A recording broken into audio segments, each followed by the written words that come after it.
Bonjour à tous, bienvenue en conversation avec JCK, c'est Jean-Charles Kurdali et pour ce 14e épisode, je suis avec Eric Mesguer. Eric est auteur, vous connaissez peut-être via l'émission Le Quotidien sur TMC, présentée par Yann Barthès. Et auparavant, il était également toujours avec Yann Barthès dans le Petit Journal de Canal+. Il forme un duo avec Quentin, le duo Eric et Quentin, qui propose leur sketch depuis maintenant près de 10 ans. Et il raconte qu'il est tombé par hasard dans ce milieu de la télévision, lui qui finissait ses études littéraires. Il racontera tout ça dans le podcast. C'est un grand passionné de littérature et d'écriture, un énorme respect qu'il peut avoir pour notamment le titre d'écrivain. Il n'ose pas s'appeler lui-même écrivain malgré la publication de 4 romans chez Gallimard. Il vient de publier son dernier il y a quelques mois, en début 2019, La Citadelle, que j'ai découvert et lu suite à un article, un excellent article de la critique, la blogueuse littéraire Agathe The Book. Et dans ce podcast, nous avons une discussion riche et variée qui a mêlé la littérature, la télévision, l'écriture, ses études littéraires, discussion autour de ses écrivains préférés, notamment Romain Gary et Émile Ajar, qui sont la même personne, et les thématiques abordées dans les romans d'Eric. Donc j'espère que l'épisode vous plaira, et je vous dis à tout de suite avec Eric.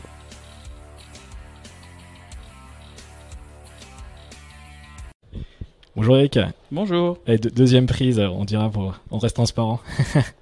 Comment tu vas ? Bah ça va, et toi ? Ça va, je suis content de t'avoir. Bah, c'est gentil. Alors ma première question, je la répète du coup, comme j'avais raté la première prise. Si t'es en soirée et que tu dois te présenter, comme tu fais quand même pas mal d'activités, comment tu te présenterais ? Bon, je dis je suis auteur, c'est assez passe-partout, voilà. Ce qui est vrai, je suis auteur pour la télé, voilà. Donc c'est un mot qui me sert vraiment de mot de passe de présentation.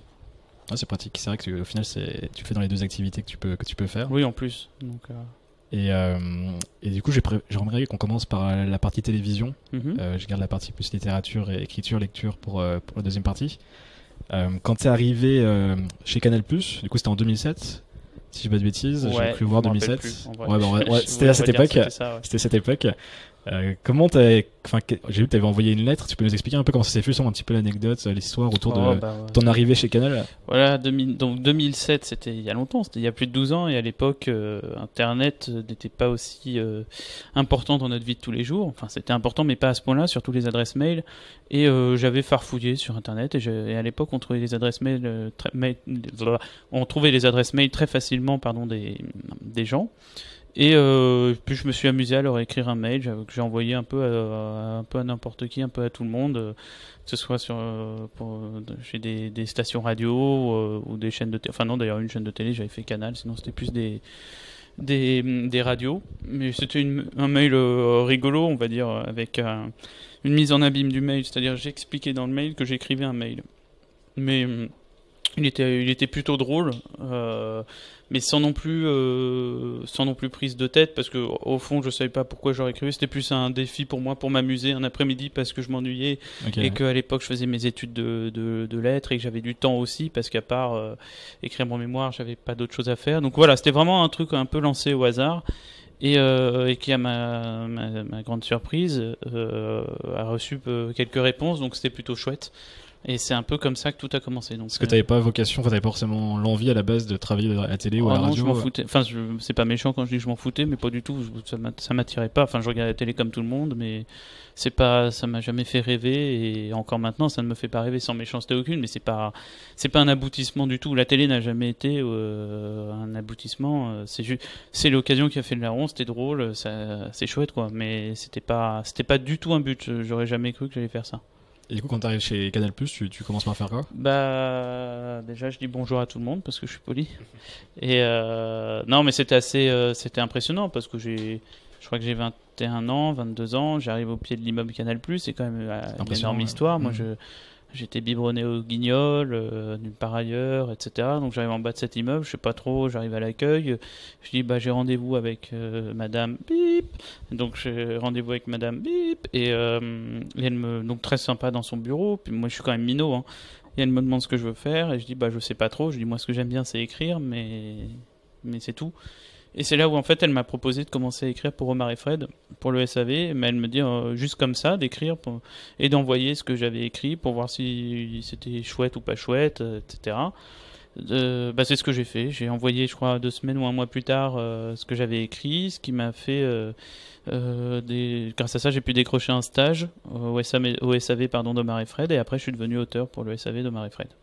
Ça consistait en quoi du coup quand t'es auteur pour cette émission? Tu devais faire une chronique par jour? Enfin, Non, le SAV d'Omar et Fred, c'était... pardon, j'en parle comme si c'était un truc que tout le monde connaissait. Je me souviens de l'émission, mais oui, tu peux expliquer. Non, c'était écrire des vannes, en fait, juste pour Omar et Fred, pour service après-vente bonjour, et voilà, c'était ça. Et du coup, vous étiez plusieurs à faire ça ou on était moi et Quentin Margot, avec qui je travaille maintenant. Donc c'est là que tu as rencontré. C'est là-bas. Il était déjà auteur quand moi j'étais stagiaire, lui était déjà auteur pour Omar et Fred, et c'est comme ça qu'on s'est rencontrés en effet. Et t'as fait ça genre 1 an, 2 ans J'ai fait longtemps ça, le SAV, j'ai fait... Ça s'est arrêté en 2000. J'ai dû faire 4-5 ans, jusqu'à la fin du SAV. Ok. Et c'est après donc que t'es arrivé au petit journal? Non, c'est parallèlement en fait. C'est que 2 ans après, mes débuts. Après, ils cherchaient des auteurs pour le petit journal et c'est comme ça que ils cherchaient des auteurs pour le petit journal. Et on a été contacté par le producteur, enfin j'ai été contacté par le producteur, Quentin aussi de son côté, sauf que comme on voulait pas être mis en concurrence, on a fait croire qu'on était un duo, ce qui n'était pas le cas, et en fait ça a super bien marché, on a fait des essais et on a commencé à travailler pour le petit journal, et en même temps on continuait pour le SAV. C'était votre technique pour pas, comme si vous ne pas être en concurrence? Ouais, on voulait pas, parce que on s'appréciait, qu'il y avait une loyauté.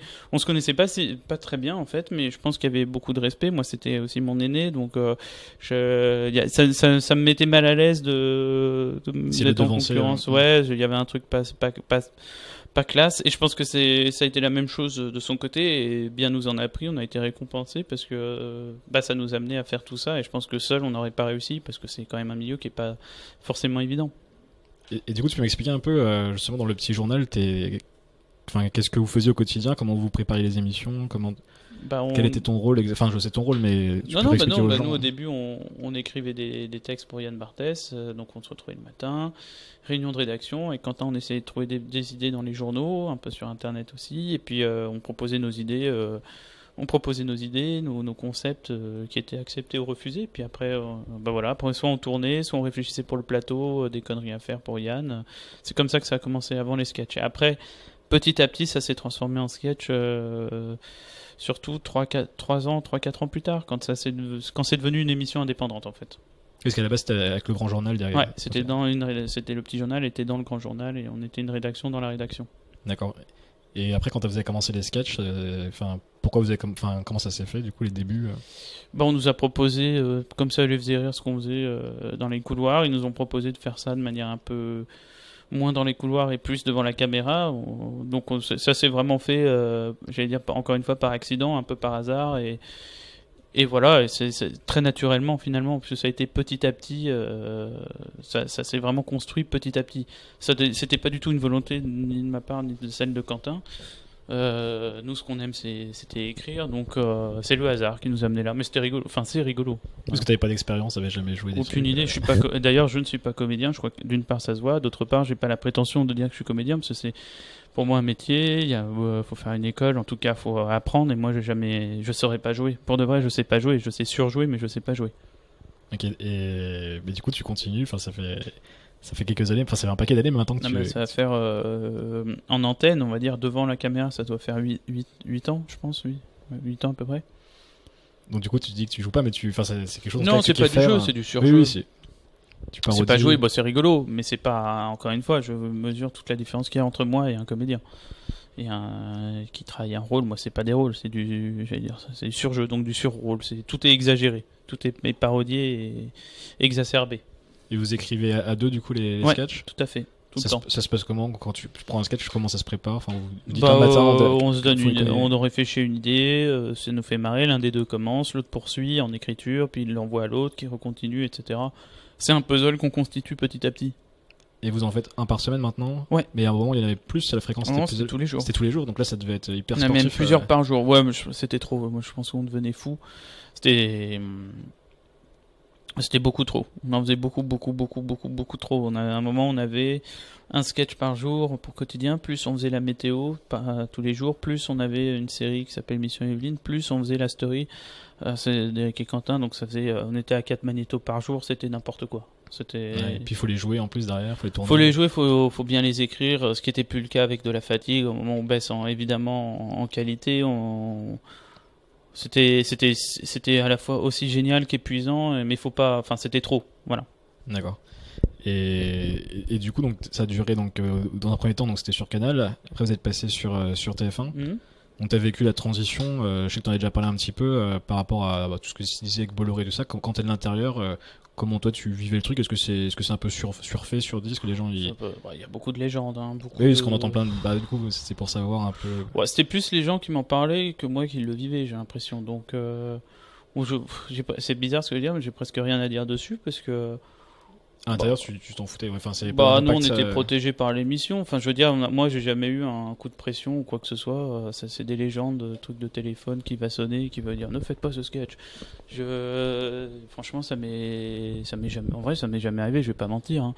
Après que l'ambiance ait changé, on sentait bien que l'ambiance sur la chaîne changeait un peu, mais franchement, à moi, à titre perso, je l'ai pas vécu ni ressenti. Après, le départ était une bonne chose, mais c'est pas lié à Bolloré. Pour moi, le départ est une bonne chose pour se renouveler et puis changer un peu de changer de cadre, voir d'autres choses, rencontrer d'autres personnes. C'est une remise en question aussi parce que c'était partir de. Je parle pour l'émission, hein, pas pour moi ni Quentin, mais je pense que c'était un énorme risque. C'est-à-dire, ça se voyait, les gens n'y croyaient pas au départ. Donc, mais c'était bien, c'est un coup de pied qui permet de se remettre en question et de rebosser. Donc, je pense que c'était, c'est une bonne chose. On voit le résultat. Le départ était une bonne chose, indépendamment. Après, moi le truc Bolloré, machin. Ouais, c'est anecdotique au final. Moi, ça n'a pas. Enfin, mon téléphone n'a jamais sonné en disant avec quelqu'un qui dit faites pas ça. Je veux dire. Parce que j'avais demandé justement, alors c'est pas par rapport à Bolloré, par rapport de manière générale, Canal+ ou même TF1, TMC, la liberté de ton, la liberté des sujets choisis. Ouais, alors après, franchement, je sais que les gens soupçonnent toujours que le pouvoir, machin, ceci, cela. Il orienterait. Le jour où le pouvoir m'appelle, j'enregistrerai, parce que c'est quand même classe, quand t'as le pouvoir qui t'appelle et qui te dit allô, ne fais pas ça. Il connaît pas son numéro encore.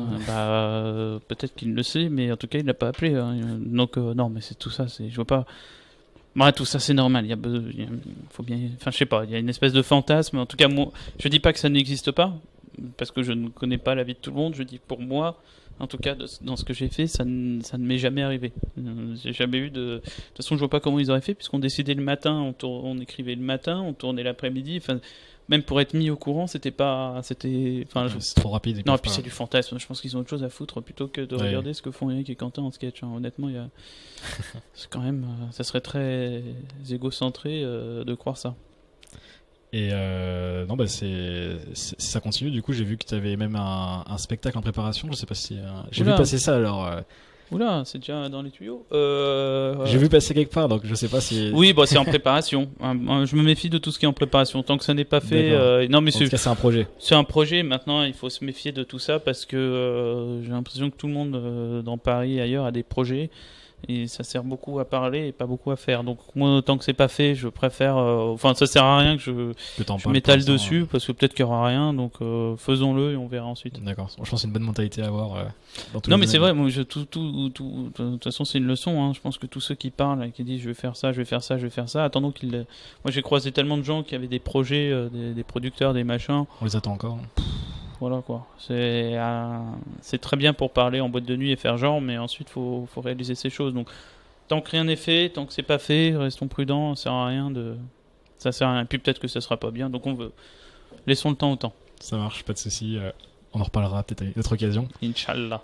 Et alors une question par rapport à quand t'es écrivain, si on va revenir après, mais aussi il y a une phase publique aussi forcément avec la télévision. Bien sûr. Est-ce que ça, au niveau de la médiatisation, est-ce que t'as l'impression que, c'est quelque chose que tu vis bien, ou t'es pas arrêté à tous les coins de rue, j'imagine. Je sais pas comment ça se passe d'ailleurs. Non, je vis. C'est pas le vivre bien, c'est qu'il faut le vivre. Point. En vrai, t'as pas le choix. Donc qui sait.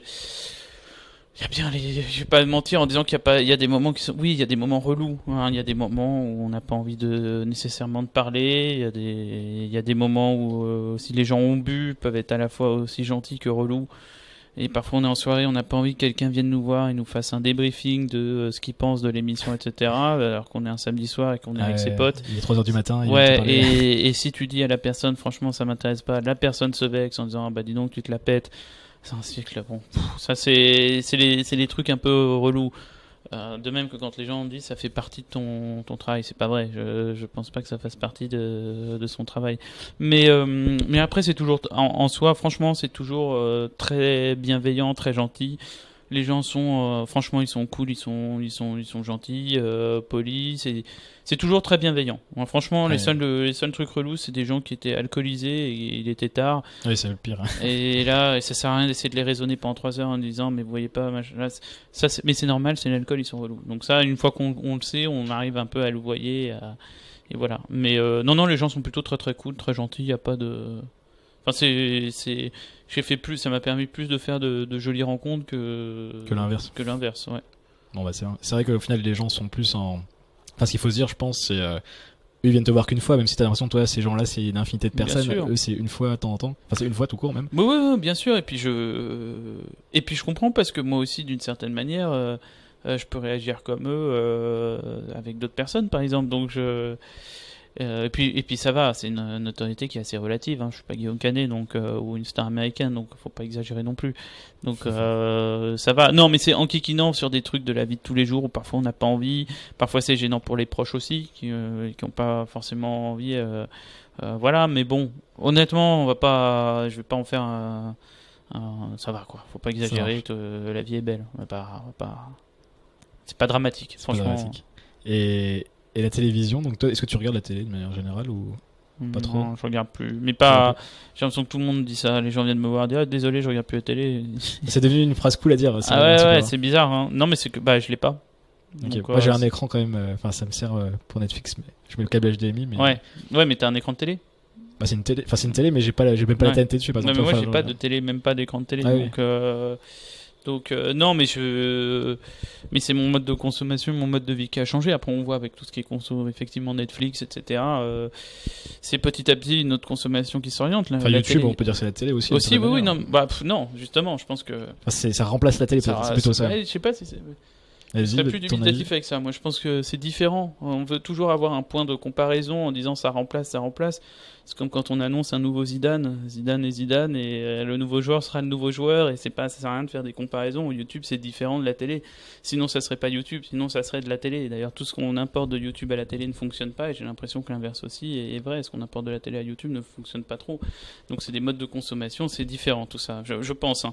C'est rassurant de se donner ça en point de comparaison, mais c'est différent. Et moi, à titre perso, j'ai pas assez de recul encore pour l'analyser. Je peux pas, mais je pense que YouTube n'est pas la télé. Je pense que la télé n'est pas YouTube. Je pense que la télé est un média qui vieillit par son modèle et sa forme, mais c'est aussi et ça se voit d'ailleurs avec son envie absolument de se renouveler. Donc, ce qui est une bonne chose. Enfin, genre la télé dans 5-10 ans, enfin, c'est quoi? Je sais pas, moi, il y a 10 ans, déjà on disait que je lisais que ça n'existerait plus. Donc, il s'avère que ça existe toujours. Donc, très honnêtement, je sais pas du tout. Bon, un peu plus numérique, hein, mais après, c'est un média qui est solide. Hein, c'est quand même un média qui est solide. Déjà, avoir un écran de télé, c'est un coût. C'est un achat, donc il faut le rentabiliser d'une certaine manière. Je vois pas les gens jeter leur télé par la fenêtre. Donc, ça veut dire que même si on peut mettre Netflix, tout ce qu'on veut dessus, c'est quand même déjà un branchement facile à faire pour aussi voir la télé. C'est une proposition, c'est une puissance financière, c'est un moyen de se renouveler. Peut-être que chaque chaîne de télé deviendra un prochain Netflix. Et je suis pas assez expert là-dessus. Très honnêtement, je suis pas du tout expert. On n'est pas obligé d'être expert pour au moins en Exactement. discuter. Et non, mais t'as donné une réponse quand même au final.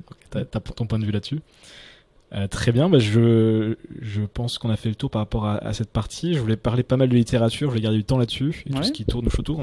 Et tu peux me raconter un peu on parlait de tes études aussi, qui étaient littéraires, ton histoire avec les livres, peut-être même commencé, j'imagine, avant les études. Oui, après oui, j'ai lu jeune, mais je pense comme tous ceux qui aiment lire, ça a commencé. Mais tout le monde n'aime pas lire forcément. Oui, non, mais après, c'est des hasards ont fait que j'ai commencé à lire, et puis ça m'a plu, donc comment dire, bon, après j'ai fait des études au départ plutôt classiques, hein. Après mon bac, je suis juste entré en prépa littéraire. Après la prépa littéraire, je suis allé en master de lettres enfin en licence d'abord, mais juste parce que moi j'ai pas eu de prépa littéraire, par exemple, t'apprends quand prépa littéraire pour moi, la prépa littéraire, pour la résumer, j'ai l'impression que c'est comme la terminale, sauf qu'on approfondit tout. comme une terminale littéraire, pardon, mais on approfondit tout. Il n'y a pas les matières scientifiques, mais on a encore de l'histoire, on a des lettres, donc on a des langues. Et de la philosophie, et tout ça on l'approfondit à fond. Pour moi c'est un prolongement de la terminale pendant au moins 2 ans, et c'est ça qui est génial, c'est que on approfondit.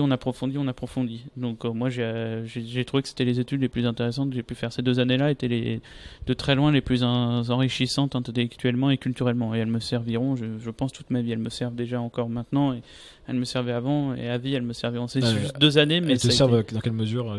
Pour tout. Je pense que ça sert pour la rigueur, la curiosité intellectuelle.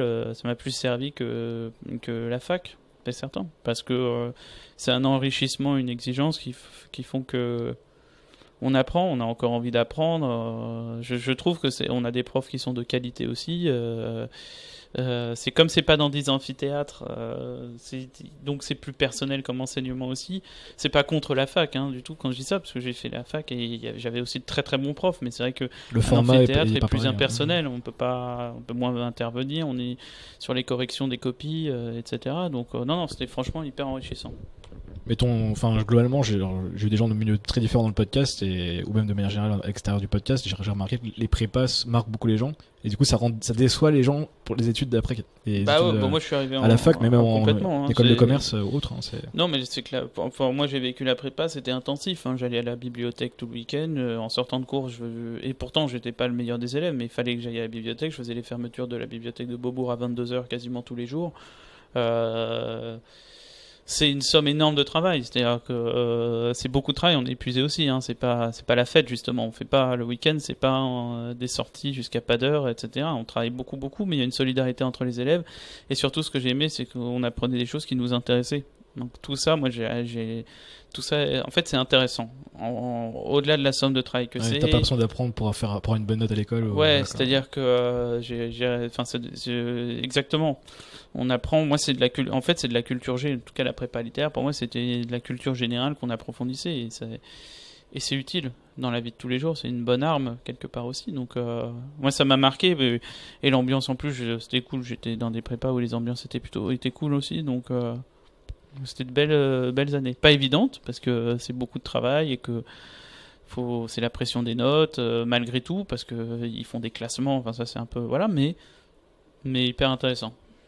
Et par contre, après, tu disais la fac, c'était moins intensif, du coup, moins intéressant intellectuellement. Mais après, j'ai adoré. J'étais en équipe de foot. Là, c'était plus cool. C'était beaucoup plus cool. Et j'ai rencontré plein de gens aussi. C'est l'autre aspect cool des études. La fac était plus cool. Alors, encore que c'est piégeux, parce que quand on arrive de prépa, moi, ce qui s'est passé, c'est que j'ai presque eu un espèce de complexe de supériorité où me dire la fac, ça va être facile. Je me suis rétamé au premier semestre très très fort en pensant que j'y allais les mains dans les poches. En fait, je me suis rendu compte qu'il y a plein de matières qu'on fait pas en prépa, et que par rapport à la fac de lettres, donc il a fallu donner un énorme coup de collier. Mais c'était évidemment c'est plus facile avoir un 16 à la fac et avoir un 16 en prépa. Le jour où on a 16 en prépa, on invite tous ses amis, on organise un feu d'artifice, on fait ça pendant 15 jours, voilà quoi. Fête nationale, un peu fête ça, personnelle quoi. Et qu'est-ce que tu as appris à la fac, ou de manière générale, qu'est-ce que tu retiens de la fac quand même, globalement qu'est-ce que tu voulais faire d'ailleurs? C'est plutôt plus intéressant, je pense. Quand tu étais à la fac, tu étais dans quel état d'esprit? Tu disais, je vais vers quoi après? Je vais me diriger vers les concours pour être prof, sans certitude. Je savais pas trop. C'était plus j'aimais les lettres, passion, c'est tout. La littérature, ouais. Après, j'ai rencontré plein de gens, je me suis fait plein d'amis. L'équipe de foot de la fac a beaucoup compté aussi, c'est drôle, mais j'ai gardé plein d'amis de là-bas, c'est d'excellents souvenirs. Je me rappelle moins des cours, bizarrement. Mais non, c'était, je savais pas trop. Comme j'aimais les lettres, j'étais très bien là où j'étais à la fac, mais je savais pas trop pour faire quel métier. Peut-être, je me dirigeais pour être prof, avec aucune certitude, mais aucun dégoût non plus. En français, du coup?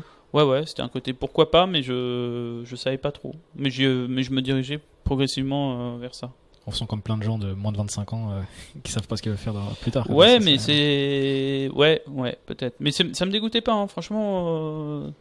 Si c'était à refaire, peut-être que je le ferais, je sais pas. Ça me plaisait aussi. Voilà. Et tu avais commencé à écrire déjà, ça faisait ou t'écrivais pas du Oui, tout, ah bah ça, oui, j'écrivais beaucoup. Après, c'était nul, mais j'écrivais beaucoup. C'était la...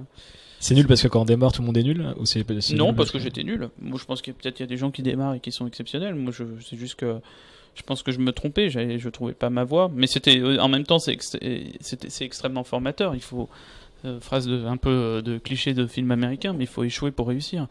Je pense que c'était très très formateur. Il fallait que je passe par là, il fallait que je fasse mes expériences. Donc t'écrivais quoi à cette époque? Beaucoup. Non, mais j'écrivais des récits de longs récits, mais je pense que le vrai problème, bon, stylistiquement, il y avait plein de progrès à faire, mais je pense que c'était même pas tant ça le problème. C'était plus ce que je racontais. J'avais pas d'expérience de la vie, donc vouloir raconter la vie sans avoir d'expérience de la vie, c'est un peu compliqué, malgré toute l'imagination qu'on peut avoir. Ou alors il aurait fallu que je raconte des choses que j'avais vécues, ou des choses plus historiques, proches de moi. ou des choses, ou des... Mais dans d'autres domaines, comme je ne m'orientais pas sur ça au départ, j'écrivais sur des gens qui n'avaient pas mon âge, donc en fait je pouvais pas comprendre certaines choses, certains problèmes. Et puis beaucoup trop lyrique aussi, je pense aussi. Ça, c'est peut-être c'est les études qui aident pas forcément, parce que j'imagine vous étudiez beaucoup d'œuvres, et du Ouais, coup, bien sûr, tu as un peu limité, j'imagine, tes références aussi. Bien sûr, il y a de ça, la maîtrise totale. Mais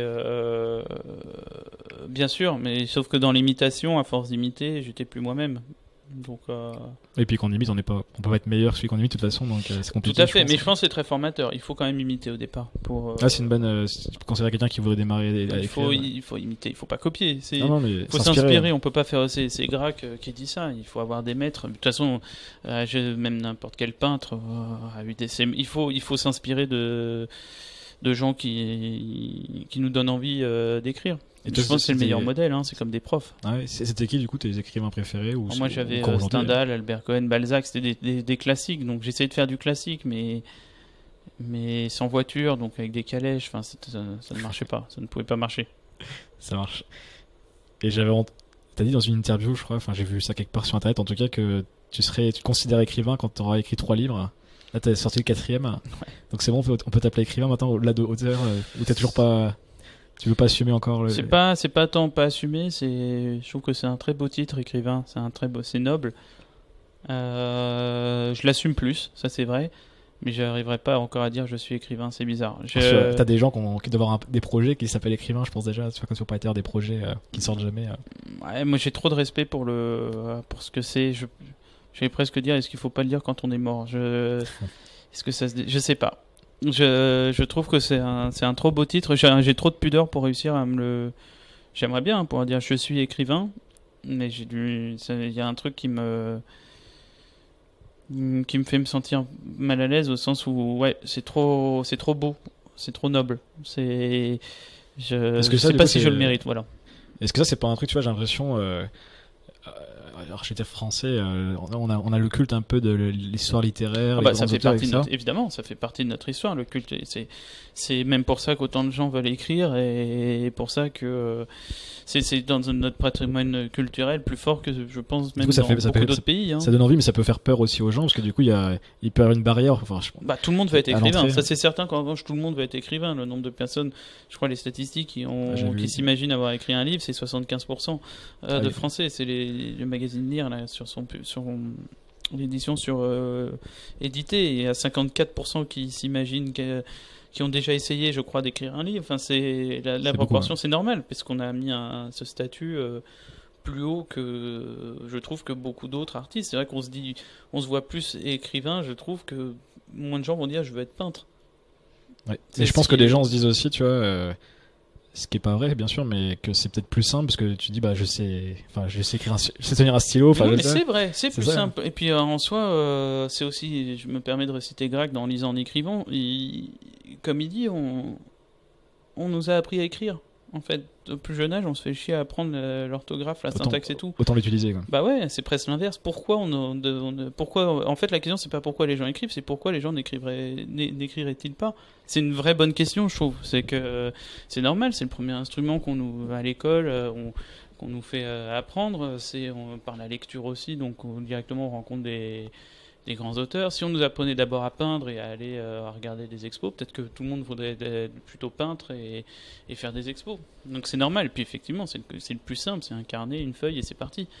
Donc, voilà, je pense que ça découle de ça. Mais c'est une bonne chose, hein, en soi. C'est plutôt positif. C'est quand même cool qu'on ait ça comme identité en France. Carrément, et toi, ça t'apporte quoi d'écrire alors aussi bien maintenant que t'écris des roms ou même quand t'as commencé, ça t'apporte quoi globalement Très bonne question. Pareil, il faudrait que j'y réponde quand je serai vieux. Je sais pas, c'est un besoin. En vrai, je peux pas dire autre chose que on peut trouver des belles formules, on peut dire ça me défoule, ça me fait vivre, on peut trouver, il y a de très belles formules là-dessus, mais au fond, je pense que ça ne se décrit pas. C'est un besoin, c'est comme ça. C'est que même si tu publierais pas, on dirait tes livres sont pas bien, ils sont pas publiés, tu continueras à écrire Non, je pense qu'il faut quand même passer cette barrière de l'édition malgré tout, parce que c'est une question, hein, après je n'ai pas vocation à faire la leçon, mais est-ce qu'on est écrivain sans être lu? Je trouve que c'est un peu... Ah oui, si tu dis le terme écrivain, mais tu peux juste écrire pour ton kiff et... Parce que si ça serait un besoin, tu vois, entre guillemets, il faut que tu te mettes derrière ton. Ah oui, oui, mais ça on peut écrire sans être. Pardon, alors est-ce que tu peux reformuler la question? Du coup, c'était aussi. C'est pas forcément, il y a le besoin de l'écrivain. Enfin, écrivain, pour toi, du coup, c'est quand même. Voilà, il faut un éditeur et ça justifie aussi le travail qu'il y a derrière. Et puis ça justifie les lecteurs surtout. Parce que est-ce qu'on est écrivain sans lecteur? Même si c'est un seul lecteur, mais est-ce qu'on écrit pour pas être lu? C'est ça qui est compliqué. Je pense pas. Je pense que tous ceux qui écrivent veulent être lus. Donc je vois pas quelqu'un qui dit j'écris pour ne pas être lu, ça n'existe pas. Ou alors il se fait pas publier à ce moment-là. On joue à ça et il le garde pour lui et il dit pas qu'il écrit, tant qu'à faire. Donc non, je pense on écrit pour être lu, même si c'est par une personne, même si c'est par deux personnes, mais on écrit malgré tout pour être lu. Donc mais après moi j'ai écrit très longtemps sans être lu. La preuve, j'ai fait plein de manuscrits ratés. Donc Et alors, c'est ton combienième manuscrit qui a été. Je crois que c'est 5 ou 6e. 5 ou 6e. Voilà. D'accord. Mais enfin, voilà. À juste titre, hein, d'ailleurs. Donc ça montre que c'est pas simple de se faire éditer, et puis qu'il y a un temps de maturation aussi. Non, mais c'est pas que c'est pas simple, ça dépend, je pense, des gens, ça dépend de plein de choses. Moi, il me fallait ce temps-là. C'est certain que moi, il me fallait ce temps-là de. Je pense que c'est tout à fait mérité, en tout cas, de ne pas avoir été publié avant. De toute façon, je veux dire, on progresse entre chaque manuscrit. Ouais, et puis il faut se remettre en question, il faut progresser. Puis s'il y a un refus, c'est pas pour rien. C'est pareil, c'est-à-dire que les éditeurs, ils cherchent. Parce que souvent, on vient me voir, on fait comment on fait pour être édité, il faut que je l'envoie à quelqu'un en particulier. Il y a une espèce de mythe aussi de. Il y a des techniques pour se éditer, soi-disant. Ouais, mais c'est pareil, c'est un mythe auquel j'ai cru pendant très longtemps aussi. Mais en fait, il faut partir d'un concept simple, c'est que l'éditeur, il va chercher, il aime bien trouver la perle rare. C'est-à-dire que si votre manuscrit est génial, il n'y a pas de raison qu'il ne soit pas édité. C'est-à-dire que c'est tant mieux pour l'éditeur. D'une part, c'est un nouvel écrivain, donc c'est-à-dire que c'est pour lui, donc il le fait éditer lui, donc c'est tout à sa gloire. Tout est fait pour que justement on découvre la perle rare. Il rêve de trouver le futur prix Goncourt. Donc il n'y a pas de raison. On envoie le manuscrit, il est lu, il n'est pas jeté à la poubelle immédiatement. C'est un mythe. C'est une réalité. Il y a, je sais pas, 1000 personnes qui envoient un manuscrit, puis t'en as peut-être un qui se fait éditer. Ouais, mais parce que il y a une raison. Enfin, nécessairement. Enfin, après c'est très dur c'est très dur les lettres de refus, mais moi j'en ai reçu plein. C'est pas grave. C'est pas grave, c'est chiant. Je comprends la frustration. J'en ai eu. Hein. Faut continuer. Et puis, c'est pas parce qu'une maison d'édition refuse un manuscrit que le manuscrit est mauvais pour autant. C'est peut-être qu'il correspond pas à la maison d'édition ou à cet éditeur-là en particulier. Il faut l'envoyer à d'autres. Proust a été refusé, hein, donc à partir de là, faut relativiser. Se déstresser, quoi, du coup. Ouais, non, c'est le premier manuscrit qui est le plus dur. C'est ça le plus dur. Et le deuxième, ça doit pas être simple aussi, comme on dit, comme les artistes, les écrivains, mais aussi les musiciens, sortir son deuxième album, des choses comme ça.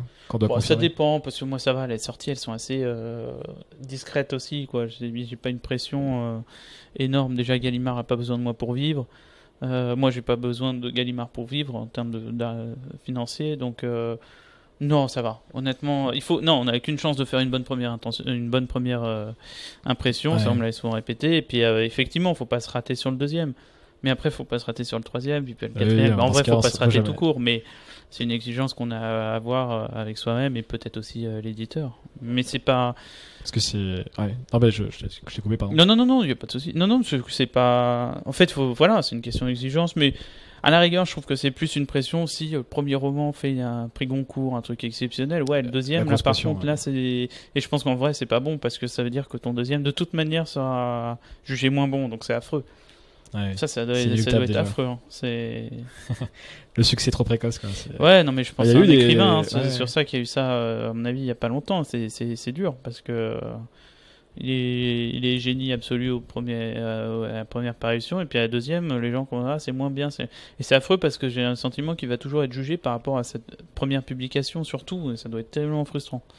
C'est ça qu'on oublie souvent, parce que derrière les œuvres, il y a des personnes, et du coup, c'est beau que même si dans 500 ans on lit encore son livre, il y avait toute une vie derrière. Je souhaite à cette personne quand même à faire d'autres très bons livres. Non, mais c'est toujours le jeu biographique de l'individu face à. Je crois que c'est Soderbergh dans le cinéma. Il y avait ça sur son premier film, j'ai un trou de mémoire, je sais plus le nom du film, qui avait gagné un Oscar. Ouais. Et il a mis genre 15 ans à sortir un bon film après, quoi. Bah enfin, ouais, mais c'est terrible parce que tellement. 20 ans peut-être même. Et encore, j'ai envie de dire, le film, comme c'est toute une affaire de production, ça peut être plus long, alors qu'un livre, ça peut arriver très très vite. Non, franchement, je pense que les récompenses peuvent être parfois très très piégeuses. C'est très bon pour l'ego, mais ça peut être aussi pas bon après pour la production. Mais bon, après, chacun, après le vit, Gros-Mingari, il a très bien vécu. Hein. Donc, il a pris une fausse identité pour sortir sa livre. Ouais, mais justement, il a réussi à avoir 2 prix Goncourt. Il s'est pas fait écraser par le premier prix Goncourt. Il a réussi à performer, à continuer. Il n'a pas été victime de son succès. Enfin, si, il avait pas quand même cette histoire comme quoi il avait un peu baissé. Enfin, il avait mal vécu un peu à un moment. Non, il a pas baissé. Là, il a baissé. C'est que c'est les gens. En tout cas, les gens se sont lassés, mais comme une bouteille de vin, comme il le dit, il l'écrit, il dit oui, voilà, je sortais un nouveau livre et les gens disaient ah bah voilà le nouveau Romain Gary, donc il l'achetait, mais il se rendait plus compte de l'effort en fait que ça réclamait d'écrire un bouquin. C'est une commodité. Et c'est que les gens s'étaient habitués, c'est comme un nouveau, comme je sais pas moi, le nouveau Coca-Cola, le nouveau Beaujolais, voilà, c'était le nouveau Beaujolais, et donc ça commençait à l'agacer parce que ces livres étaient quand même très bons, mais les gens se lassaient. Il rendait banal la chose, quoi. Et le public, les critiques surtout, donc il en a eu assez. C'est comme ça qu'il a eu l'idée de créer Ajar, qui est une réussite exemplaire, totale. Les critiques quand même ont opposé Ajar à Gary sans savoir que c'était les mêmes personnes. Ajar a eu un 2e prix Goncourt. Enfin, c'est quand même, cette mystification était absolument géniale. Ils s'en régalaient, de se dire, enfin, c'est quand même génial quand on voit que les critiques les opposaient en disant Gary est un vieux Gary. Ah ouais, non, il disait la fougue de Ajar face au vieux, et ringardise complètement Romain Gary, c'est ça. Et lui, il lisait ça dans les journaux, il adorait ça, il trouvait que c'était fantastique. Parce qu'il savait qu'un jour ou l'autre, il allait pouvoir, il l'a fait avec sa lettre, vie et mort d'Émile Ajar. C'est génial, en vrai. Il les a complètement eus tous.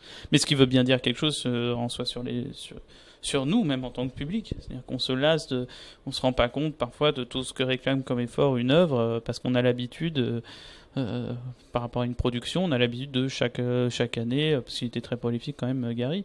Donc voilà, on se dit c'est le nouveau Gary. Alors ce qu'il explique, c'est que c'est pas si évident de faire le nouveau Gary, parce qu'à chaque fois ça a réclamé quand même beaucoup. Bien sûr. C'est lequel ton préféré de Gary ou Ajar, enfin de Gary. J'irais plus Gros Câlin, écrit sous le pseudo d'Ajar, mais j'aime beaucoup, j'ai beaucoup d'affection pour Gros Câlin. Mais j'ai pas lu celui-là donc. Mais après, j'ai presque envie de dire, je les aime tous. Tous ont des références, je trouve, tous. Mais j'ai une petite mention pour Gros Câlin, qui est le premier Ajar. Ok. Ouais. C'est le premier de Gary sous Ajar. Écoute, tout à l'heure tu disais que tous les Français, en tout cas beaucoup, voulaient écrire un livre, donc j'avais des questions à te poser justement sur un peu le processus d'écriture au sens large. Après, j'ai de leçons de donner à personne. Je précise, c'est pour ça. Enfin, c'est ta manière à toi d'écrire des livres. Comment ça se passe? Ça commence comment? T'as une idée qui arrive? C'est quoi le début du processus déjà? Je pense que chacun était différent des romans, donc c'est pour ça que c'est plus compliqué, mais. Là, par exemple, j'ai une idée. Et tu vois, c'est d'une banalité affligeante. Je veux dire, je m'y mets, je travaille. Non, mais j'ai pas de processus en vrai. Il y a pas d'ordre. Il y a peut-être des gens qui sont peut-être hyper carrés, j'imagine. Je sais pas, tu dois créer des personnages au début ou tu commences à écrire.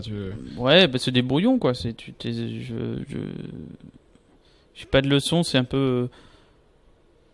C'est pas des bons, c'est ta manière à toi de faire, tout simplement. Je pense pas avoir une manière de faire. Je fais un peu, j'écris ce qui me plaît. Après, c'est comme un puzzle. Ensuite, je vais recouper des morceaux, puis voir ce qui est cohérent, ce qui n'est pas cohérent, peut-être virer tel ou tel truc, rajouter. Mais j'ai pas le sentiment, malheureusement peut-être encore, en tout cas il faut que je la crée, mais j'ai pas encore une méthode. Ouais. C'est-à-dire que je suis peut-être plus attentif, plus je vieillis, plus je prends de l'expérience, plus je suis attentif à ce que je fais pour rationaliser un peu, épurer tout de suite, pour pas que ce soit, pour pas tomber dans des genre du bavardage, des choses comme ça. Là, je suis attentif à ça, mais après c'est un peu, de toute façon, on sait pas. Hein, peut-être que là, ce que je suis en train d'écrire en ce moment, peut-être que ça sera refusé, peut-être que ça sera pas bien. On sait pas. Je sais pas du tout. Mais j'ai pas de méthode. La méthode, c'est juste travailler. À part ça, faut travailler. Se mettre derrière son PC ou derrière et bosser. Y a pas, franchement, après, y a pas à tortiller des fesses entre guillemets. Parce que ça sert à rien de se prendre trop la tête non plus. Je pense qu'à un moment, faut y aller et voir ce que ça donne. Parce que c'est en tripotant la matière qu'on en fait quelque chose ou pas. D'ailleurs, qu'on se rend compte si c'est bien ou si c'est pas bien. Okay. Non, c'est intéressant parce que j'avais vu des personnes justement qui faisaient un peu l'opposé, tu vois, qui étaient plus étaient très scolaires à faire des personnages, tu sais, en ayant des grilles un peu c'est sa personnalité, les yeux de telle couleur, enfin hyper carré, ça me paraissait Ouais, mais alors moi le seul truc par rapport à ça, pourquoi pas, mais comment on fait évoluer le personnage à ce point-là, à ce moment-là, ça me semble un peu compliqué, et comment on le laisse vivre, c'est-à-dire que si on je sais pas. Moi, j'y arriverai pas parce que j'ai l'impression, je vois le personnage, oui, on peut déterminer à peu près ce qu'il est, mais c'est-à-dire qu'on le laisse peu vivre et respirer. C'est un peu, je sais pas. Mais après, évidemment, peut-être, et ça là, j'ai essayé de réfléchir à Balzac, à ce qu'il fait, parce que c'est quand même la comédie humaine, c'est quand même des centaines de personnages. Je sais pas. Mais moi, j'aurais plus de mal à rationaliser à ce point-là. Je pense que je sais mon personnage, je l'affine à force d'écriture, mais à chaque fois que j'ai essayé de faire un carnet à noter en disant il aime le chocolat, à un moment il y a un truc qui fait ça devient un robot. À quel moment je vais placer, ça veut dire alors attends, place dans le. Tu perds en spontanéité un peu dans ton ouais, à ce moment-là, s'il aime le chocolat, ça veut dire quoi? Que tu vas devoir absolument placer qu'il aime le chocolat et qu'il boit un chocolat au lait. C'est ça qui est un peu chelou. Ouais, ça. Puis on n'est pas obligé de tout savoir sur le perso. Puis il y a des goûts qui s'improvisent. Je sais pas, moi, peut-être qu'il va goûter du chocolat au chapitre 8 et qu'il va découvrir qu'il aime bien le chocolat. Donc on n'est pas. C'est plus ça le truc de. J'arrive moins à prévoir à l'avance. À ce point-là. Déterminer, oui, voir à peu près ce qu'il est comme type de... Ça, il faut, évidemment. Mais après, je pense que ça s'affine aussi au fil de l'écriture, parce que sinon, c'est un peu dommage. Mais je dis ça, et peut-être que les naturalistes faisaient quelque chose, au contraire, de très carré, très... Mais comme tu as dit, hein, c'est pas une leçon, c'est juste ta manière, toi, à faire. Ouais, en tout cas, moi, c'est aussi organisé que bordélique, je pense. Moi, je pense que c'est plein de petits morceaux, plein de petits paragraphes, et que je réunis un peu comme des gouttes de mercure dans Terminator. Quand il reforme le Terminator petit à petit. C'est un peu ça. J'ai l'impression que c'est un peu ça. Du coup, t'as un premier jet que tu sors. Après, tu... Ah, bizarrement, non. Non. Pas de... il sera fini quand il sera fini. Ah, bon, après, il sera se retravaille. Oui. Alors, évidemment, ça se retravaille, bien sûr. Tu fais pas du premier coup. Ouais. Non, ça non. Je suis très laborieux. Je pense que j'ai besoin de beaucoup réécrire. Ouais, j'imagine ça, c'est commun. Enfin, je veux dire, ça doit pas exister celui qui fait du premier coup quasiment. Il y en a peut-être des gens très très doués qui y arrivent. Hein. Ça, je sais pas. C'est tout le mystère. Ça sort comme ça. Non, mais c'est ce qu'on peut-être. Je sais pas. C'est tout un mystère. Tant mieux pour moi. Je n'ai pas ce talent-là. Et du coup, tu fais pas une première version et après tu recommences. Et après, c'est plutôt à tatillon, on va dire. Ouais, j'affine. Et une fois que je sens qu'il est vraiment prêt, là, oui. Mais il sera réaffiné après. Mais j'avais entendu dans un podcast, c'était Bernard Werber qui, lui, il écrivait genre. Alors, peut-être qu'il exagérait, mais il disait 100 fois le roman. Mais genre, il recommençait, tu vois. Il l'écrit une fois, après il le jette à la poubelle, entre guillemets, il fallait le mettre de côté, et il réécrit sans revoir ce qu'il avait déjà écrit dans le premier temps.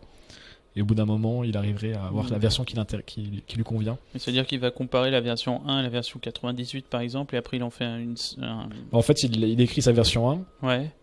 Après, il la met de côté. Bon, il la jette pas non plus, mais il la met de côté. Il écrit une version 2. Et du coup, il a toujours les souvenirs de la version 1, mais il la rechange. Enfin, s'il a envie de changer des trucs, en fait, c'est sa mémoire l'aide pour refaire la version 2, mais en même temps, il se permet de faire des modifications. Et au bout d'un moment, il va peut-être avoir 3-4 versions qu'il aime bien, puis il va en choisir une, il va dire c'est là que je vais publier.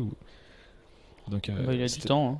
Ah oui, non, mais il disait qu'il écrivait, il était hyper carré. Hein. Il écrivait, enfin, du coup, c'était un aparté, mais il écrivait, je crois, de 8h à 13h tous les jours, 7 jours sur 7. Il fait ses 5 heures et du coup, il est hyper organisé parce que chaque mois d'octobre, il veut sortir un livre. Et du coup, faut qu'il ait fini, genre, il a fini récemment. Oui, il doit finir vers mars-avril. Ouais, c'est ça. Non, voilà, c'est un côté très carré. Ah non, moi je m'emmerde. Enfin, moi, franchement, pour être honnête, ça m'emmerderait. Recommencer. Je préfère affiner. Ouais. Mais mais c'est pour ça montre aussi du coup qu'il y a plein de je pense qu'en plus c'est comme ça qui frustre les gens aussi, j'imagine, parce qu'on aime bien voir les... Mais on dit c'est quoi la méthode et il y en a pas, c'est toujours la même chose. Et puis je pense que la méthode se fait à l'expérience. Si Bernard Werber écrit comme ça, c'est qu'à l'expérience, c'est ce qu'il a trouvé de mieux pour être le plus efficace possible. Je pense que chacun vraiment tu vois, il y en a qui vont écrire, je sais pas moi, en buvant. En prenant, je sais pas, avec de l'alcool. Il y en a qui vont dire je préfère écrire le soir, d'autres le matin, d'autres chacun sait. À l'envers dans la voiture, je sais pas moi, mais je pense que c'est l'expérience qui fait que petit à petit on arrive à dégager de mieux en mieux comment écrire pour ça il faut essayer. Donc toi t'affines, après t'envoies à ton éditeur. Ouais. Et là il te dit, il te renvoie le truc avec des propositions. Ah non, non pas le mien. En tout cas, non, il dit oui ou non. Il dit oui ou non. Ok. Voilà. Et après, il y a quand même une phase de correction pas tant que ça. Il m'en a fait un pour les Orphées. Il m'a juste dit de rendre le moins technique sur la mythologie. Il m'a dit attention. Et il a eu raison. En plus, j'étais pas sûr au départ, mais effectivement, c'était juste ça. Mais il est plutôt assez j'ai l'impression assez souple. Ou peut-être. On sait jamais un calvaire sur la partie les épreuves, tout ça. Bah non, c'est hyper intéressant en vrai les épreuves justement parce que il y a un correcteur qui passe et qui montre les fautes d'orthographe parce que quand bien même on a beau relire, on en oublie toujours et ça c'est très énervant et vexant. Mais parfois il peut montrer une répétition de mots, des choses qu'on n'avait pas forcément remarquées. Et c'est intéressant parce qu'en fait ça nous montre les défauts d'écriture. Et je trouve que c'est peut-être ce qui est le plus intéressant après coup, c'est d'essayer de comprendre pourquoi ça marche, pourquoi on avait fait cette erreur-là, essayer de comprendre ces erreurs pour s'améliorer pour la suite. Ça, franchement, je suis assez admiratif du travail des correcteurs parce que c'est pas évident de lire un texte avec toujours cette attention du correcteur qui doit faire très attention si entre 8 lignes ou 10 lignes d'écart, il n'y a pas le même mot de répéter. C'est pas évident. Franchement, chapeau à eux, c'est un travail qui est pas évident. C'est un travail de l'ombre en plus. Donc... et puis en plus, c'est un travail de diplomatie parce qu'il faut faire attention à l'auteur. Parce que je suppose qu'il faut pas le vexer non plus. Bah ouais, moi, pour avoir parlé un peu avec des correcteurs, je sais que parfois il faut faire gaffe à pas vexer l'auteur. Je vais dire c'est normal. Non, c'est pas normal, mais bon, je peux comprendre aussi un auteur qui peut se vexer. En même temps, c'est dur pour le correcteur, c'est son taf, donc il peut pas faire autrement, quoi. C'est sûr. Ouais. Et du coup, après, donc, il est publié le livre. Et c'est quoi ton travail là? Tu fais de la promo, quelques interviews, des salons? Ouais, un peu. Après, y a pas trop de ça va. Une fois que quand t'es un éditeur, ils font. Après, il y a peu de travail. Hein. Une fois qu'il est édité, une fois qu'il est publié, il nous appartient plus le roman. Il est parti. On peut faire des dédicaces, des trucs, des machins, mais c'est bien de rencontrer un peu le public aussi. T'aimes bien du coup les salons faire un peu Ouais, j'aime bien. J'aime bien au début, c'est chiant parce que comme on est nouveau, on connaît personne, c'est un peu. Faut rentrer dans l'arène, enfin dans le. Ouais, puis c'est un peu, et puis c'est un peu, ouais voilà, on est un peu isolé, on est machin, puis petit à petit on commence à connaître du monde, puis c'est intéressant de rencontrer les lecteurs parce que des lecteurs qui commencent à lire qui ont lu plusieurs romans de ce qu'on a fait, franchement c'est assez intéressant. Et justement, le milieu avec les autres écrivains, comme c'est un métier quand même une activité très solitaire, justement, les gens, je me disais, ils seraient peut-être assez bienveillants entre eux. Comment ça se passe entre les écrivains? Ouais. Ce qui est drôle, c'est que c'est la différence par rapport à la télé, c'est que les gens ne se connaissent pas de vue, puisque un écrivain, visuellement, on le reconnaît pas forcément. On le reconnaît pas. Donc ça, c'est assez drôle aussi, parce que c'est assez drôle en termes de rencontres. On se dit c'est toi qui as écrit ceci, c'est toi qui as écrit cela. Non, mais c'est plutôt bon enfant. Je trouve que c'est toujours des colos un peu quand on part dans des salons. Il y a plus un esprit colo à l'hôtel. Le repas avec le maire du village ou de la ville. Pardon. Je me suis levé tôt, je bossais tôt ce matin. Trop de travail. Et non, mais c'est plutôt c'est fatigant un salon. Tu vois, je fatigue. J'en ai fait un ce week-end parce qu'en fait c'est sans pause. C'est du matin au soir derrière le stand et ça réclame quand même de l'attention, de parler à beaucoup de gens. Mais en même temps, franchement, je trouve que c'est chouette. Déjà, moi, ça me fait sortir un peu de Paris, et donc c'est cool. Et puis on rencontre plein de gens. Voilà. Justement, ça fait une bonne transition pour le sujet d'après, la Citadelle, le dernier que tu as publié cette année. Parce que du coup, t'es sorti de Paris. Parce que les Exactement. premiers étaient, si j'ai bien compris, alors moi j'ai lu que le dernier, mais à coup pas. Non, Mais- je pense que les précédents étaient trop, enfin pas trop, étaient liés à, étaient ultra urbains parce que ça se situait à Paris ou alors dans une grande ville. Et je commençais un peu à en avoir marre, j'avais peur de rentrer dans la caricature du trentenaire de la urbain de la grande ville. Et même moi, je me suis dit à un moment, même pour progresser en termes de description, il fallait que je sorte de la grande ville parce que la grande ville, j'arrivais plus à la décrire parce que Tu l'as déjà fait 3 fois. et puis je la vois trop. Donc j'ai plus de recul, donc moi je vois que du béton et que des pierres. Et c'est pour ça que faire situer le récit en Corse me forçait à des. Je pouvais pas passer à côté du paysage corse. Donc ça m'a forcé à travailler sur de la description vraiment. Et ça c'était important pour progresser tout simplement. Parce que du coup, tu y allais souvent en Corse ou tu as fait des recherches Non, pour, j'y suis allé. En fait, j'ai découvert il y a 5 ans et j'y suis allé chaque été depuis. Pas très longtemps, mais j'y suis allé. Enfin, sauf les 2 derniers étés, j'y allais beaucoup plus longtemps pour écrire. Et ouais, ça m'a forcé à faire des recherches et à franchement travailler. Donc ça, c'était chouette. Ça, je t'ai pas demandé la partie là, c'est un truc. La partie recherche quand on fait un livre, enfin, ça prend du temps. Ça dépend. Quelle réponse nulle, pardon. Ça dépend, mais si, Ouais. parce que par exemple, là, celui sur lequel je suis en train de travailler, je crois que j'ai fait trop de recherches qui fait que j'ai fini par me noyer dans mes recherches et à plus savoir comment travailler le roman. Tu les fais en amont les recherches? Pardon? C'est les recherches, tu les fais en amont En quand amont, t'as une idée pendant, parce que Pendant, parfois on pense à un truc et on le fait. Pour la citadelle, il y avait des recherches, mais c'était pas non plus Enfin, la thématique était simple, hein, des recherches historiques sur la Corse, c'était plutôt plus simple en recherche. Mais non, je pense que c'est en amont et pendant. Là, j'essaie de le faire plus en amont pour le prochain. Mais à un moment, il faut aussi entrer un peu dans le. Faut entrer en écriture parce qu'à force de faire des recherches, c'est inépuisable. Donc à la fin, on tire un On n'est fil, pas hein. non plus historien, enfin le but c'est d'écrire. Ouais, aussi. et puis c'est le risque aussi de pas faire. Il faut pas faire un roman Wikipédia, un roman avec trop d'infos parce qu'il faut une histoire aussi. Donc bref. Du coup, tu peux nous parler un peu, là, ça fait un peu de promo en même temps sur ton dernier livre. Je suis pas très bon. C'est pas très bon avec en pitch. Émile, du coup. Non, non, mais tu- j'aime pas les pitchs. T'aimes pas les pitchs, alors on fait pas de pitch alors. Non, non, mais c'est pas ça, c'est que je sais pas les faire. Et puis c'est le fameux. Je me sauve souvent avec cette formule. Les Faut pas que tu Hemingway. fasses des startups alors quand faut pas que tu viennes dans mon. Non, non, non, Oh, mais là. c'est. Tu vois, c'est ce truc des Hemingway qui me sert à chaque fois. Qui dit si on pouvait résumer un livre en quelques lignes, On il n'y écrirait aurait pas pas. besoin d'écrire de livre. Et c'est un peu ça. C'est-à-dire qu'on me dit, ah, c'est quoi, il parle de quoi votre roman? C'est vaste, hein. À chaque fois, je dis, je sais pas. Alors on me dit, est-ce que c'est une histoire d'amour? Je me dis, non, j'ai pas l'impression que ce soit une histoire d'amour. Même si ça parle d'amour. Mais alors, c'est ça qui est compliqué. C'est que. Moi, je suis fasciné par les gens, c'est encore ce week-end, qui arrivent à résumer leur livre. Ils sont à côté de moi, ils disent ce roman parle de ceci, cela, et de ce que j'ai voulu dire, c'est ceci, cela.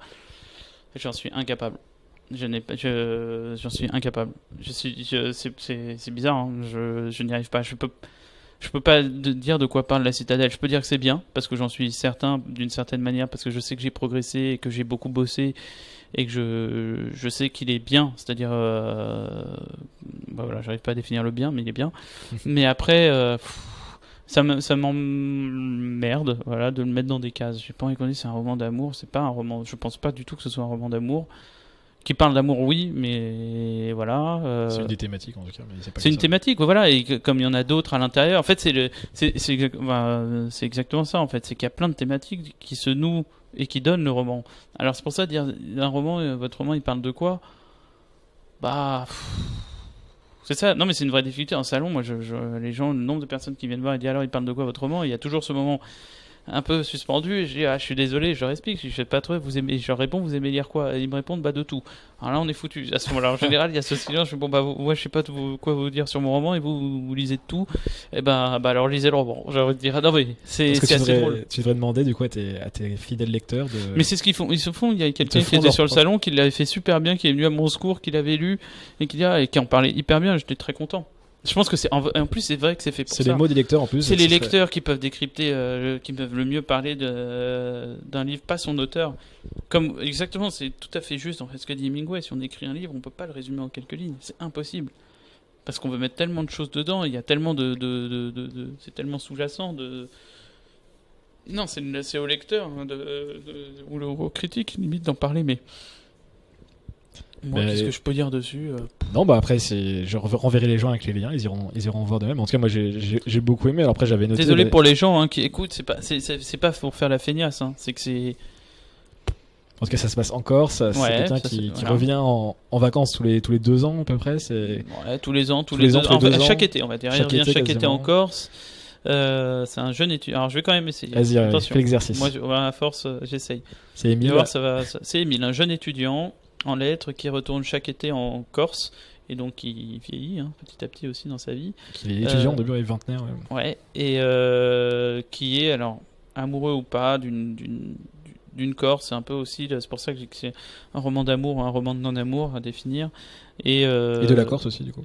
Et de la C'est- Corse aussi, il est aussi amoureux de la Corse, du paysage qu'il sort dans son Paris. Et donc c'est un peu c'est à la fois en quête de cette jeune fille, Andrea, qui revient en Corse, en quête de lui-même.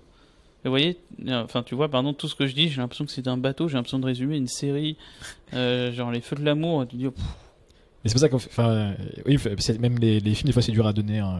Fait leur donner envie aux gens ouais, de mais les enfin, voir. alors, c'est marrant, sur les films, il paraît que si on arrive, normalement, ce qu'il faut, c'est si tu arrives à pitcher ton film en une phrase, c'est que c'est un bon, en moins de 15 mots, je crois que ça veut dire que c'est un bon film, un ça. bon film. C'est un- Ou en tout j'ai- cas que le pitch est bon. Alors, en tout cas, bah, vous voyez, là, j'ai bégayé 8 fois pour expliquer la citadelle, donc le pitch n'est pas bon, moi. Ouais. Mais je saurais pas le pitcher. En Non, vrai, mais enfin, après, on lit pas un livre forcément pour le synopsis. Enfin, ouais, c'est pas un film, ça. ouais, va mais pas- c'est intéressant, c'est comme la 4e de couverture, c'est que c'est devenu aussi un objet marketing, donc ça veut dire qu'il faut, c'est comme un salon, il faut réussir à se vendre auprès du lecteur. Donc ça, c'est une donnée qu'il n'y avait pas avant, sur les salons en tout cas, puisque normalement, celui qui peut donner envie au lecteur, bon, il y a la promo, mais il y a aussi le libraire. Donc c'est pour ça que les libraires sont Lui, il a hyper besoin importants. d'un pitch, justement, tu dis. Oui, mais il peut se le faire lui-même. peut se le Comme faire il le lui-même, lit, c'est pour ça que le Puis eux, c'est son travail, pour le coup, il en fait tout le temps des pitchs, parce qu'il vend des livres aussi. donc, complètement. Non, mais c'est pour ça. Je pense que c'est pour ça que c'est hyper important un libraire et d'où les dangers d'Amazon. Il y a des choses très bien avec Amazon. Je comprends la diversité. Enfin, raison, c'est bien quand t'es hyper connu, parce que du coup, bah, les gens, ils vont taper ton nom et ils te trouvent. Quoi. ouais, mais oh, j'ai pas envie d'entrer dans une critique un peu facile d'Amazon. Ça serait trop facile. Mais malgré tout, c'est vrai que c'est important les libraires parce qu'ils peuvent donner leur goût. Et que le problème d'Amazon, c'est que c'est le goût des autres. Le problème des étoiles, c'est que noter un roman avec des étoiles, moi, je comprends pas le délire. Ouais. Mais, je trouve ça fou qu'on. Moi, je veux bien qu'on note un aspirateur avec des étoiles parce qu'on a une donnée simple. Est-ce qu'il aspire ou pas? Oui, alors on va lui mettre une étoile. Est-ce qu'il a un sac aspirateur ou bien? Oui, on lui met noter. Je comprends qu'on puisse noter un aspirateur, une machine à laver avec des étoiles. Alors une œuvre écrite, je comprends pas. Ça veut dire qu'on va donner sur 5 étoiles, combien on donne d'étoiles à Stendhal, à Balzac, à Marc Lévy, à Fenkinos, à Albert Cohen. Enfin, Ah oui, bah, à un comme moment, ça, ça- sur TripAdvisor. non, mais ça devient, c'est affolant parce qu'après il y a un classement qui est effectué, donc ce qui va dire que ceux qui vont être le plus mis en avant sont ceux qui ont le plus d'étoiles, donc ceux qui ont le plus d'étoiles sont ceux qui vont donner envie aux gens qui viennent sur le site de l'acheter. Donc finalement, on va lire ce que lisent les autres, on va lire le goût des autres. Et c'est ça qui me perturbe. Alors que le libraire peut donner envie justement de donner son goût à lui, qui n'est pas nécessairement le goût des autres, et donc de faire découvrir. Et je pense que c'est important. Ça me terrifie le goût des autres Les étoiles, je comprends pas. Ouais, bah, c'est le phénomène Netflix aussi, c'est que tout le monde regarde les mêmes films maintenant par rapport aux étoiles. Enfin, Mais je crois que Netflix, il n'y a pas d'étoiles. Ils font les pourcentages, et apparemment les ils pourcentages... avaient enlevé les étoiles. Il y Ouais. avait avant les étoiles. Et même les pourcentages ne correspondent pas à une note, mais d'après ce que j'ai compris, les pourcentages correspondent à ce qui peut te correspondre par rapport à toi, ce que tu as déjà regardé. Tu vois ce que je veux dire, c'est pas une note de. Parce qu'en même temps, c'est des pouces en haut. Alors pouces ça, en bas. les pouces, j'ai pas vu Moi, j'ai cru encore. comprendre que les pouces, c'était le pourcentage, c'était le nombre de pouces. Mais moi, j'ai lu après que c'était pas ça. C'était Ok. une grande révélation. Ah Mais je bah, trouve ça dangereux parce que. Ou alors, moi, je veux bien qu'on mette des pouces, mais que ce soit pas ouvert à tout le monde. Je sais pas. Je trouve que c'est bizarre sur des œuvres de noter avec des. Par exemple, c'est comme, je sais pas, moi, on va voir une expo, est-ce qu'on va mettre des étoiles à un tableau?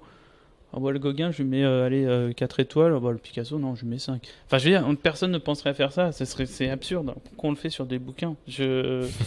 Ouais, c'est vrai. Moi, ça fait 2 mois que ça me travaille ce truc-là, et je me dis, putain, c'est quand même compliqué, quoi. Ouais. Moi, pour le coup, j'avais découvert ton dernier roman, c'était via un blog. Je crois d'ailleurs tu la connais bien, j'ai vu sur Instagram. Agathe the Book, Ouais. qui avait fait des critiques de livres plutôt cool. Et du coup, j'étais tombé comme ça, en fait. Donc, on peut trouver par d'autres moyens encore. Ouais, non, mais ça, c'est super, cet univers, d'ailleurs, qui s'est ouvert aussi grâce c'est les books Instagrammeurs, je crois, quoi dire. C'est un très bon c'est super parce que ça a dynamisé depuis 1 an et demi, 2 ans aussi. Parce qu'il y en a beaucoup, quoi. Enfin, j'en trouve qu'il y en a quand Il y en même. a énormément. Et... Ou des chaînes YouTube aussi, un petit peu. Ouais, mais c'est dérivées. bien parce que ça change justement du goût des autres. Ça change de ce qu'on a l'habitude de voir. Et ça permet de faire découvrir des coups de cœur, d'autres choses en fait. C'est hyper utile. Je trouve que ça bouge pas mal le milieu littéraire. C'en est encore qu'aux prémices, mais ça ne va faire que grimper, je pense, petit à petit. Donc c'est une bonne chose. Moi, je trouve qu'il dynamise un peu ça et il court-circuite un peu d'autres circuits. Justement, donc même les écrivains et les éditeurs, tout le monde doit un peu s'y adapter, mais c'est assez intéressant à voir.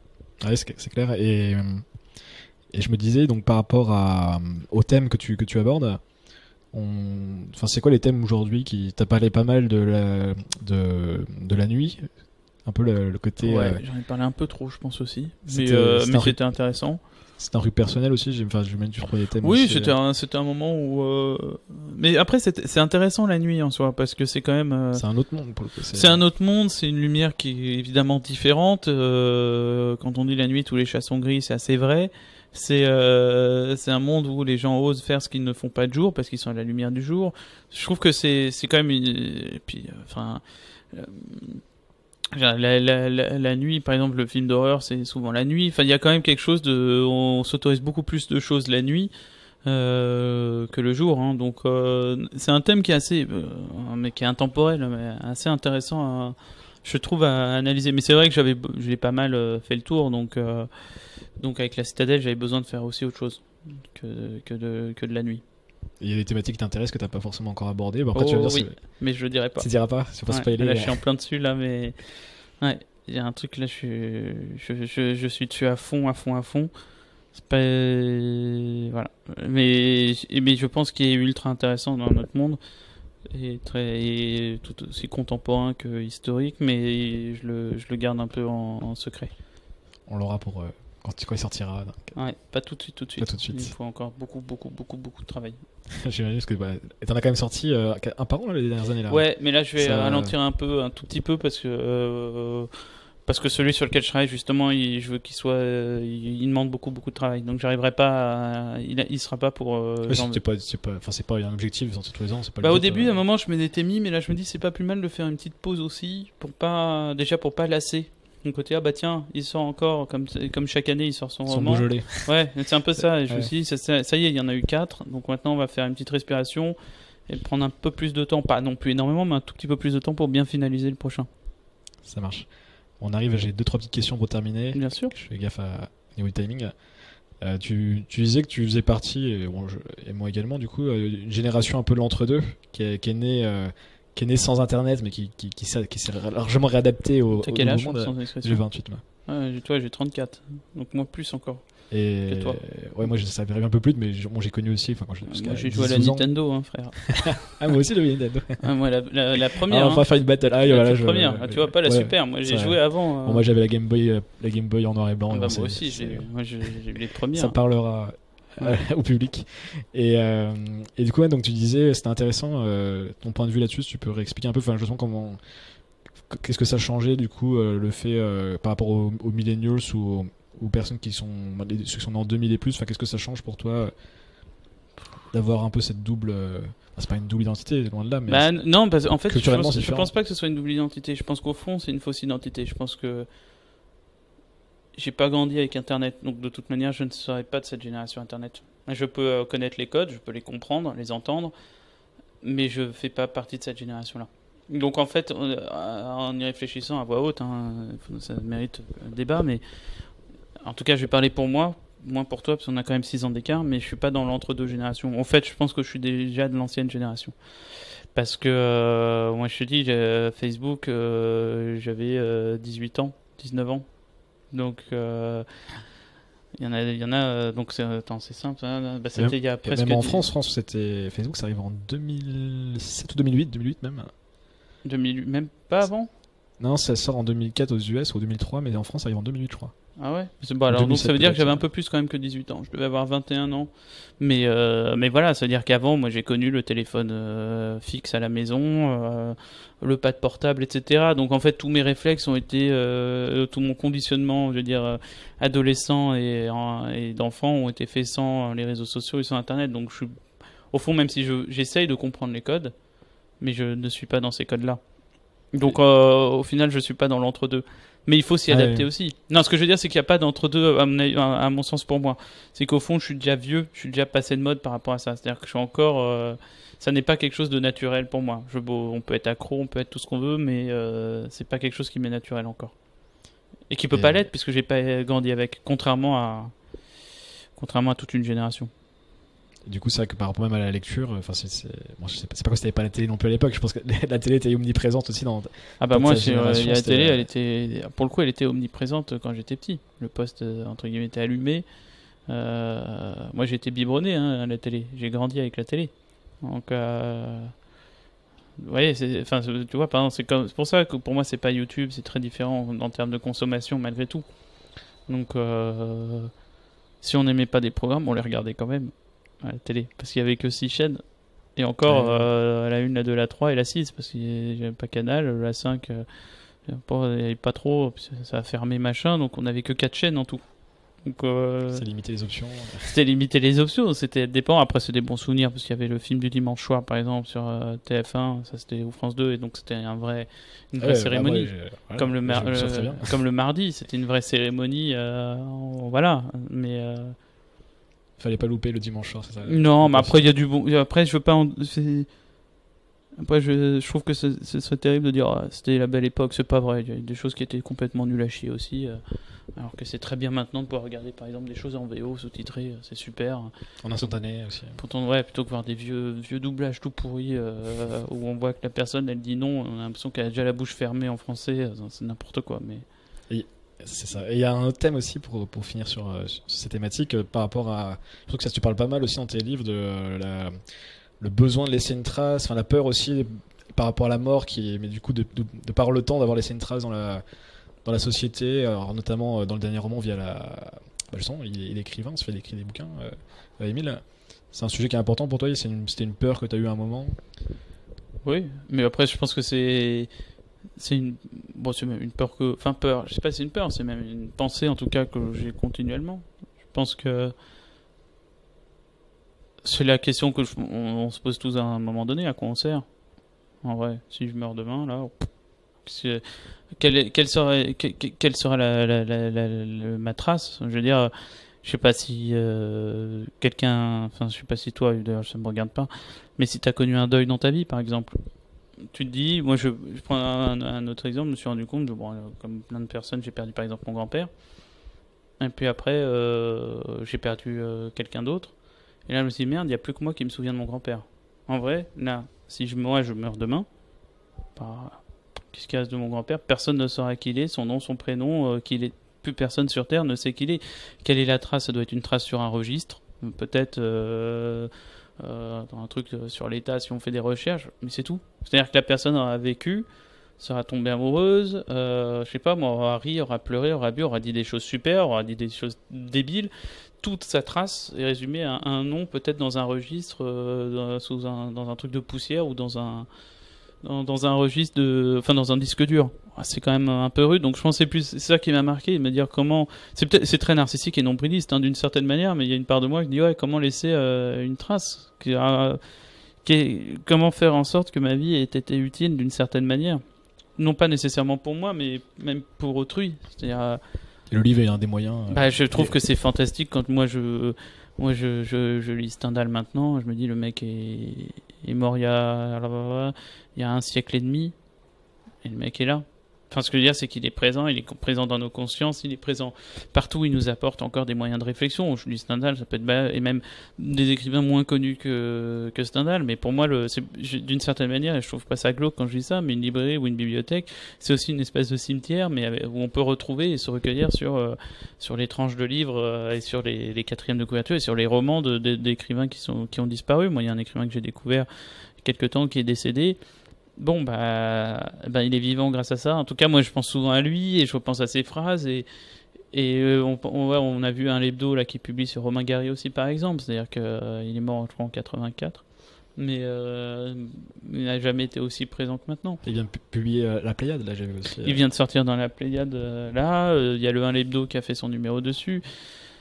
Je pense que c'est juste laisser une trace de la mémoire. Comment expliquer de dire on a vécu, on a servi à quelque chose. Après, ça veut dire quoi servir à quelque chose? Ça, c'est un autre débat, mais c'est plus ça. L'idée de, je pense, c'est laisser un héritage, puisque laisser une trace, c'est laisser un petit héritage.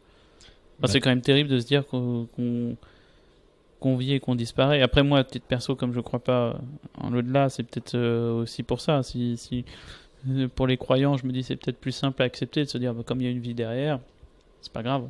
Mais c'est pour ceux qui disent qu'il n'y a pas de vie derrière, bon, moi, ouais, c'est pas pareil, quoi. Très bien, merci beaucoup. Mais de rien, merci à toi. Où est-ce qu'on peut te trouver, te suivre, les personnes qui seraient intéressées, tu les diriges vers où? Me suivre. Pas te suivre ou alors, pas dans la rue parce que ça me ferait flipper. Je sais pas, moi qui regarde la télé du coup. Ouais, qui regarde sur Instagram, pour le coup je m'amuse un peu. Ouais, je fais des stories marrantes. Je suis pas très réseaux sociaux, mais je m'amuse un peu plus sur Instagram parce que justement je trouve que ça me permet. Tu vois, éducatif aussi, tu fais des stories. Ouais, j'essaye de le faire rigolo, mais tu vois, par exemple la dernière fois j'ai fait un truc sur la 4e de couverture, expliquer les origines dans la 4e de couverture sur les livres, parce que c'est vrai que c'est quelque chose, on se rend pas compte, de très récent et qui a été instauré à partir du moment où la grande distribution existait en France, donc à partir des années 50, c'est-à-dire que comme les livres étaient matériellement dans les rayons, pour donner envie aux lecteurs, il fallait autre chose que rien derrière. Donc ils ont commencé à faire des citations ou des petits résumés et tout, mais ça n'existe que depuis 1950, et les livres d'avant, qu'on a tous, certains ont tous des vieux livres, n'ont rien derrière, parce qu'avant le livre était jugé beaucoup trop noble pour ça, et c'était des belles reliures en cuir et tout, donc on ne mettait rien, et petit à petit on a ouvert on a créé la 4e de couverture pour donner envie de façon c'est du marketing en fait. Je trouve ça hyper intéressant. Moi j'ai découvert, voilà, c'était ce genre de story que j'essaye de faire un peu de temps en temps pour apprendre des choses. Ça marche, et puis je mettrai les liens le temps pour tes livres. Avec plaisir. Merci d'avoir écouté cet épisode jusqu'au bout. Vous pouvez retrouver toutes les notes de l'émission sur le site jckurdali.org. Il y aura les livres mentionnés, les ressources, etc. Donc Kurdali, c'est Kurdali. Profitez-en pour vous inscrire pour ne pas louper les prochains épisodes. Et pour m'aider, vous pouvez faire 2 choses. Partagez à vos amis l'épisode ou le podcast ou mon site, et mettez 5 étoiles sur iTunes. C'est ce qui permet d'avoir le plus de visibilité pour les podcasts. C'est comme ça qu'on gagne en visibilité. Donc c'est important. Je vous dis à lundi prochain pour un nouvel épisode de Conversation avec JCK. Allez, à plus.